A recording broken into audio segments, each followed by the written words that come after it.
looking deep down the left side. Mendeville into the end zone. Touchdown! Down the sideline, still Foley to the house. And the players streaming from the sideline to celebrate with 17 seconds left.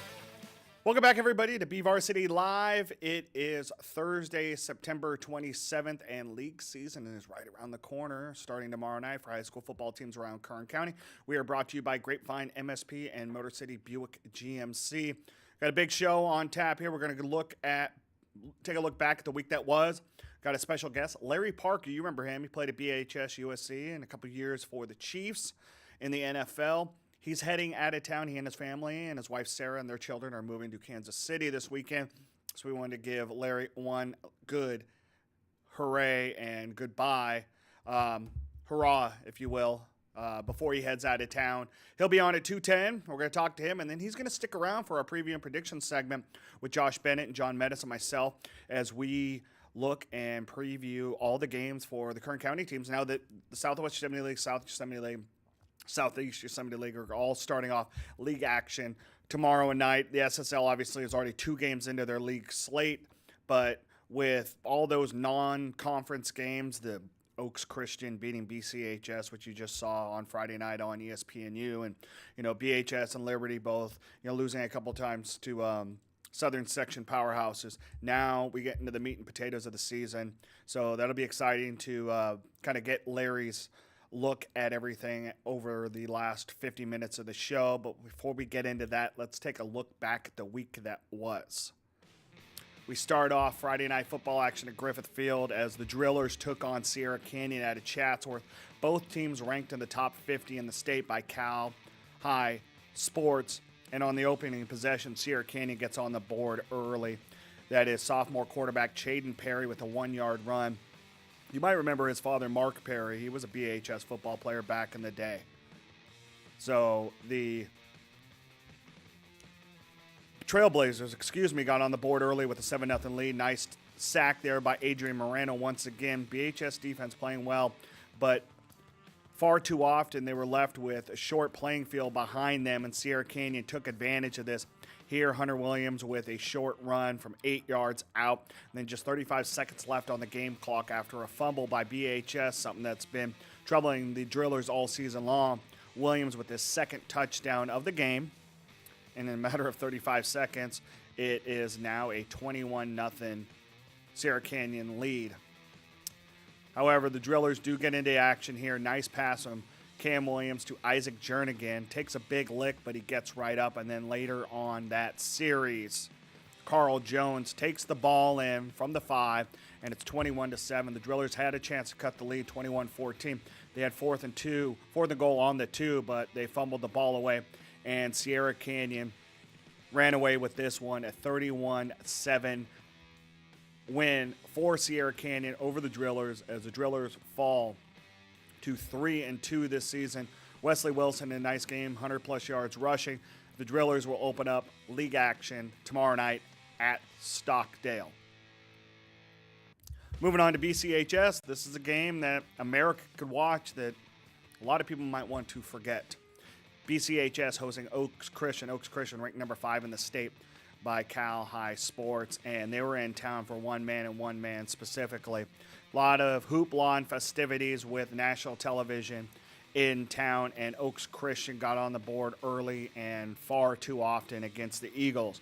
Here, Josh Calvert to Donovan Davis with the first score of the game on the opening series. In fact, Oaks Christian scored on 6 of their first 7 drives of the game, this time to Sebastian Macaluso, and it's 20-1 early after the Eagles had fumbled twice in their own end zone on punts, and it was a 63-0 lead at the half. But before halftime, ESPN and the national audience got exactly what they wanted. It's Kevion Thibodeau, the defensive end, who was the number 1 rated player in the nation, was in town, and that's why ESPN was in town as well. He played well. He's a big guy. Got a lot of personality, and at halftime he left this game, an 83-0 win for Oaks Christian, because he took a red eye out of L.A. to go down to Alabama for his official visit. That's folklore type stuff. So there you have it. Bakersfield Christian ending the non-league slate with an 83-0 loss to Oaks Christian in a game that likely probably should never have been played, but sometimes you have to take on those opponents, much like Garces took on St. John Bosco earlier this season. Moving on, one last Friday night football action. Shafter at home against Taft in an SSL game, and the Generals came in with a 5-0 record, and Taft on a 2-game losing streak as Alex Aguilar with a short dump off to Jackson Sanchez, and Sanchez does the rest on the 54-yard touchdown early on for Shafter as they take the lead over visiting Wildcats. Later in the first quarter, Pedro Avila will get the ball, cuts and slices through the defense, a 9-yard run. It's a 14-0 lead for Shafter. The Generals looking like one of the top small school teams, not only in Central Valley but in the state, and a lot of that is predicated there on that right arm and the legs of Alex Aguilar. This time he hooks up with Felix Chacon for the 25-yard touchdown pass.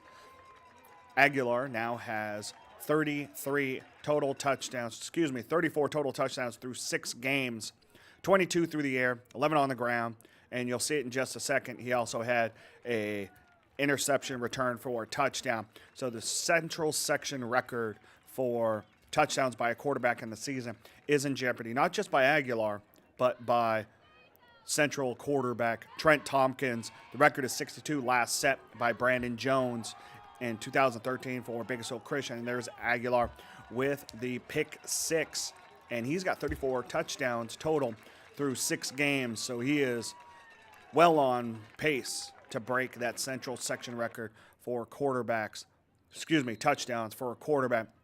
Not only that, his total yardage this season, according to Max Preps, is in the top 5 in the nation. So obviously, Alex Aguilar doing a lot of great things as Shafter looking for another win this weekend, and then looking ahead to that October 19th matchup at home against Kennedy, who is also undefeated going into this week's play against Wasco. Here's Bakersfield Christian in a SYL matchup against visiting Ridgeview in volleyball action on Tuesday night. The Eagles, who won 69 consecutive matches in the SSL dating back to 2012, were 2-0 in league play, as was Ridgeview coming into this one, and that freshman Ashley Herman, great power with the 2-0 lead for the Eagles. And then Lexi Rainish to Cat Ball fans, a 5-0 lead for BCHS. But Ridgeview would make a little bit of a comeback here in the first set. Nice dig there.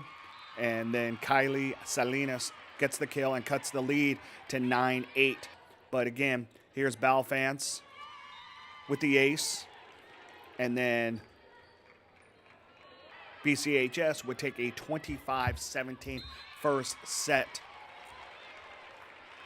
advantage over Ridgeview. So the Eagles looking for 72 consecutive league wins. This is a team that's won 4 Central Section championships in the last 5 years. They advanced to the D2 finals last year in a 3-2 loss to Exeter. And so the Wolfpack marching on here with a 2-0 lead now after a 25-9 second set. The Eagles bench excited about this one going into the third. Nice block for Jessica Stump here in the middle. Eagles get on the board. That was one of 4 blocks for Stump on the night. And then an ace for Paige Miller for Ridgeview. That cuts the lead to 21-15, but BCHS would hold on an advantage as sophomore Addie Schaefer goes up and down with the kill, and BCHS victorious 3-0. They also beat Independence last night in 3 sets. So Bakersfield Christian has now won 74 consecutive league matches dating back to 2012. That includes 5 years in the SSL and the first 2 weeks in the SYL. That's all the highlights we have for you. We're going to take a short break. Larry Parker is in our green room. He's coming in. We're going to have a good conversation with him. We'll be right back.